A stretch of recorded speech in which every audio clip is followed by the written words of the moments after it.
Hello everybody and welcome into our YouTube channel here at Fantasy Pros. I am Lauren Carpenter and this is 5 burning questions for week 12. Number 5. Does the firing of Jason Garrett fix the Giants' offense? Now, it was reported on Tuesday that Jason Garrett, the offensive coordinator for the New York Giants, was fired. And this came after Joe Judge actually called out the coaching staff after a poor performance, let's call it, in week 11. Now, will the firing of Jason Garrett actually make a difference in the Giants' offense? This is a very particular question. It's also a very difficult question because can we call Jason Garrett the fall guy? Some actually may want to do that. However, it's very difficult to pinpoint the Giants' problems on one person. But since 2020, when Jason Garrett was hired as the offensive coordinator, they've had less than 30 offensive points in a single game since that time. But again, he is not the only issue. Pro Football Focus has their pass blocking grade at 32nd in the entire league.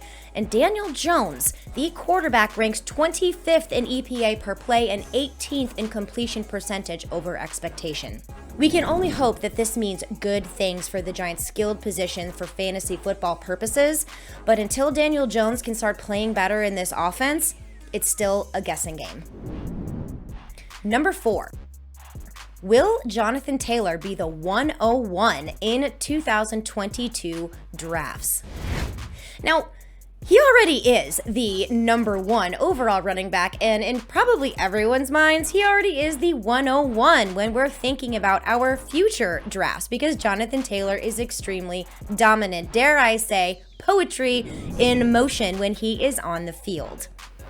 And yes, he has scored 15 times in the past 8 games, but he also ranks 5th in Pro Football Focus's elusive rating. He is 2nd in breakaway rate, and he is 2nd in Next Gen Stats success rate. Not only is that great to have elite numbers in just one category, but all 3 is pretty exceptional. If Jonathan Taylor can continue this kind of football domination, not only on the field for real football, but for fantasy football, I can definitely make the argument that he is going to surpass the shoo-in that was Christian McCaffrey for the 101 pick in next year's drafts. Number 3. Is T. Higgins' fantasy production a myth? It's difficult to watch all 3 of these wide receivers in Jamar Chase, T. Higgins, and Tyler Boyd basically cannibalize each other every single week on the Cincinnati Bengals offense. Chase has been white hot in his rookie debut, but he has not topped 50 receiving yards since week 7, but he is hauling in the touchdowns. So it's not horrible as long as he gets those scores. But T. Higgins was supposed to be the high-volume wide receiver 2 in this offense, while Tyler Boyd was going to see the short field play. One positive note for T. Higgins is that his 7.4 yards per target suggests he's widely underperforming an 11.3 average depth of target for Joe Burrow.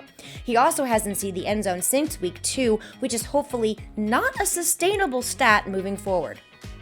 The Bengals have a tough schedule moving forward, so Burrow is going to need to rely on every single offensive weapon that he has, so let's hope that this means good things for T. Higgins moving forward. Number 2. Are we sure Dallas Goedert is a tight end 1? Well, the Eagles certainly think that he is. After trading away Zach Ertz, it became pretty clear that the Eagles had full faith in tight end Dallas Goedert. He has an extension that is worth $59 million. Over 4 years. That's a lot of money, but the offense hasn't been what we thought it could be. In the last 5 games, Goedert was held between 28 and 72 yards and had 0 touchdowns as the Eagles started to turn into a run-heavy offense.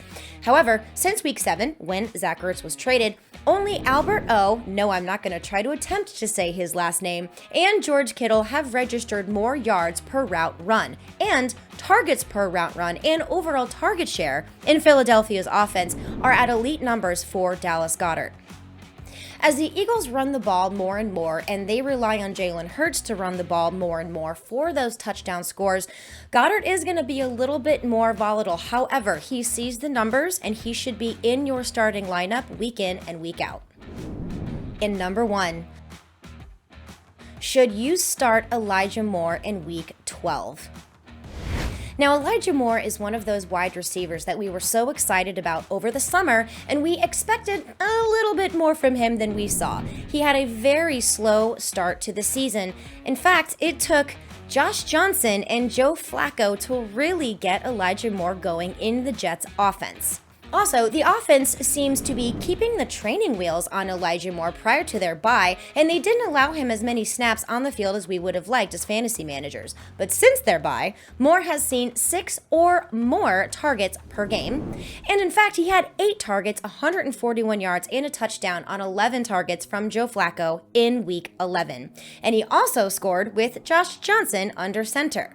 So the big question here that we're going to have to ask ourselves is whether or not Zach Wilson is going to be the one who targets Elijah Moore down the stretch. Now, it does help that Elijah Moore is going to see the field more if this trend continues with him seeing a much higher snap count that he did prior to the bye.